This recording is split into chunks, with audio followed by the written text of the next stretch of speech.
Hello students, welcome to my channel Pharmacology made easy by Rashmi Mudliar.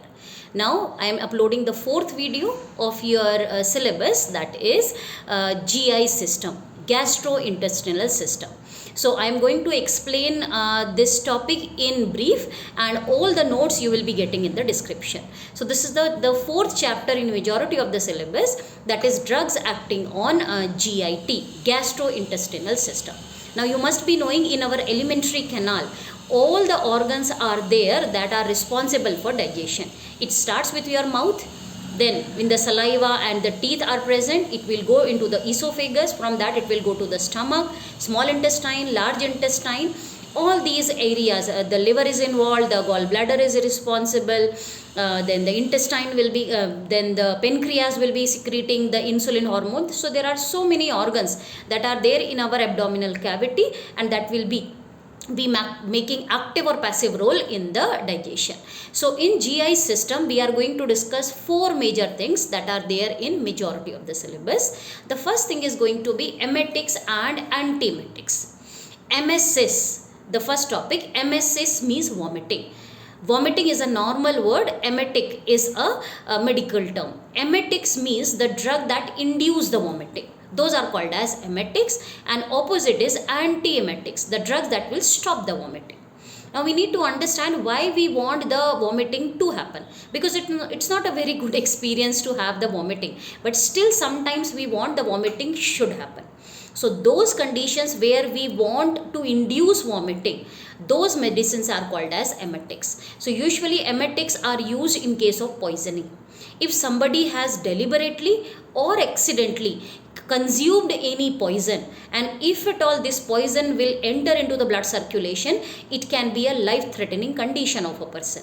So in that situation we are using the emetics. Emetics are the drugs that will be stimulating the vomiting, or it will induce the vomiting. So what all unwanted stuff entered into the stomach should be removed out of the body, but it should be done within 2 to 3 hours after consumption, or within the consumption of the poison. The reason being, after 2 to 3 hours, when the gastric emptying time is there, the poison will shift into the intestine, and after that it's very difficult to do it with the gastric lavage. So the healthcare professionals in your casualties or the emergency way, they are going to do the gastric lavage, that is a medical term of stomach wash. So usually 2 to 3 liters of the emetic agents will be forcefully induced into the stomach, and that will be inducing the vomiting, and everything that is there in the stomach will come out in the form of vomiting. So it can be safeguarding the person's life with any kind of a ingested poison. So these drugs, usually apomorphine is the drug. There are so many other examples that are going to be used to remove all the unwanted stuff from the stomach, and it will be used as emetics. So emetics are the drug that removes all the unwanted poisonous things from the stomach. The next thing is going to be antiemetics, the drug that stops the vomiting. There are some situation where most of the situation where we don't want vomiting.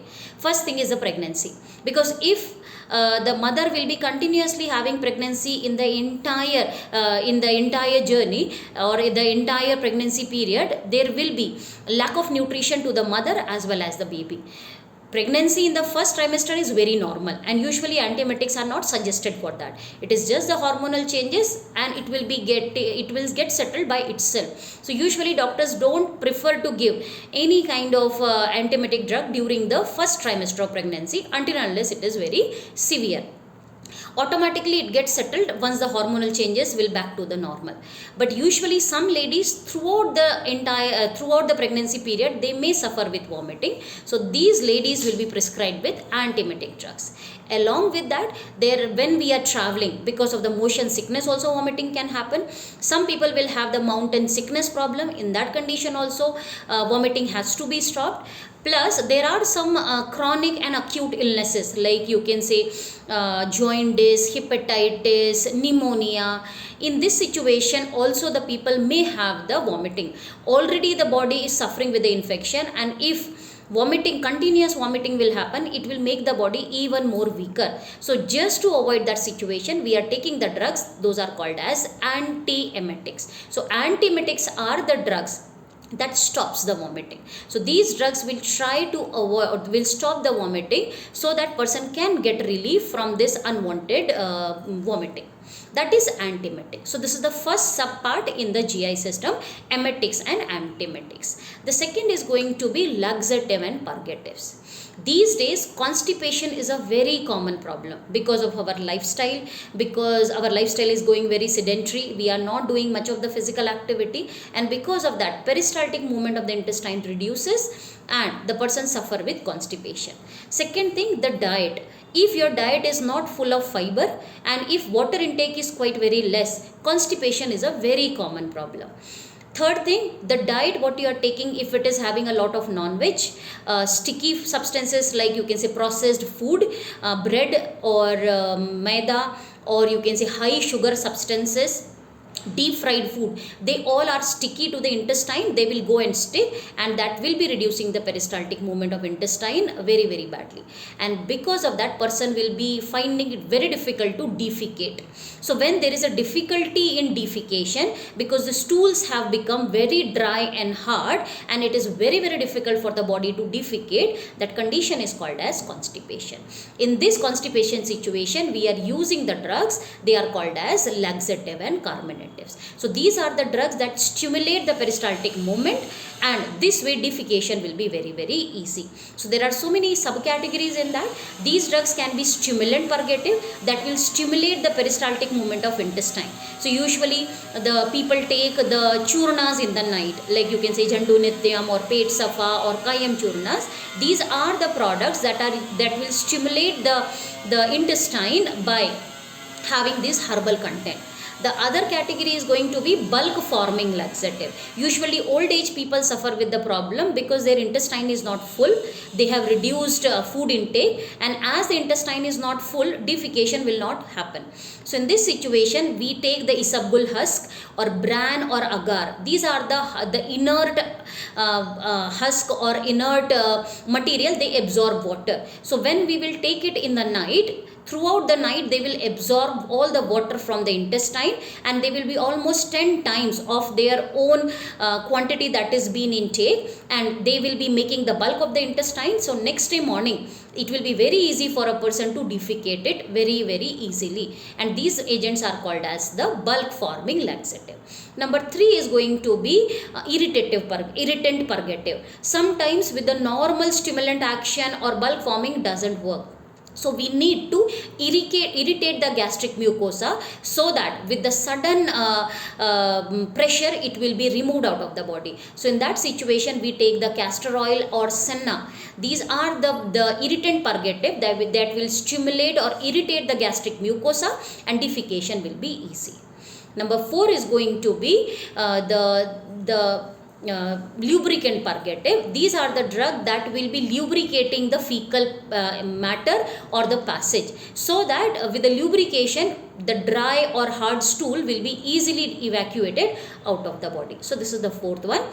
The last is osmotic purgative. They will be holding more and more water via the endoosmosis, and all the stools become very moist and they will be easily excreted out of the body. So all these things are there in laxative and purgatives. So usually the drugs that are used as anti-constipation medicines, they are called as laxative and purgative.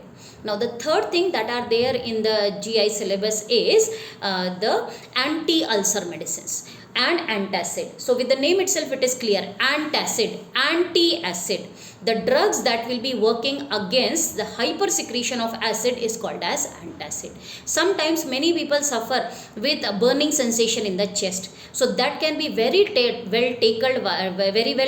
tackled by antacids. Antacids are available as OTC medicine, over the counter medicines. You don't require any prescription to buy those one, like the Gelusil and Digene. These kind of preparation you would have seen, they will be sold into the market. So actually these preparation when you will take, they will be working against the hyperacidity secretion on your stomach, gastric acid secretion, and because of that person get relief from that unwanted effect. They are called as antacid. Number 4 is going to be antipeptic ulcer drug. If gastritis is there for a long time, that will lead to peptic ulcer. Peptic ulcer is a kind of a disease where there is a callus growth in the duodenum or in the stomach area of the patient. The reason being, continuous hypersecretion of the acid will damage the gastrointestinal mucosa, and the mucosal defense system will get destroyed, and because of that, person will have small callus formation. And in this, if at all further damage happens, there will be intoxication, and person will be leading to rupture of that, and then it will be leading to rupture of the peptic ulcer, and it can be life threatening. So in this situation, we take the agents, those are called as the agents that are tackling the peptic ulcer or anti-peptic ulcer drugs. And the last is going to be anti-diarrheal drugs. Anti-diarrheal drugs are the medicines that will control the diarrhea. More than 6 bowel movement of the intestine is called as diarrhea. It can be because of the food poisoning, it can be any bacteria, virus or fungi, or E. coli infection, amoebic dysentery or diarrhea, contaminated water or insanitary condition, or stale or putrid food. They are the major reasons why somebody may suffer with diarrhea. So in this diarrhea situation, person will have more than 6 bowel movement, and the defecation will happen in a very fluidy manner. It is also called as, in general language, loose motion, because the you can say consistency of the stools will not be formed, and it will be a very fluidy motion, and it is very difficult to hold it. In this condition, we are giving anti-diarrheal medication.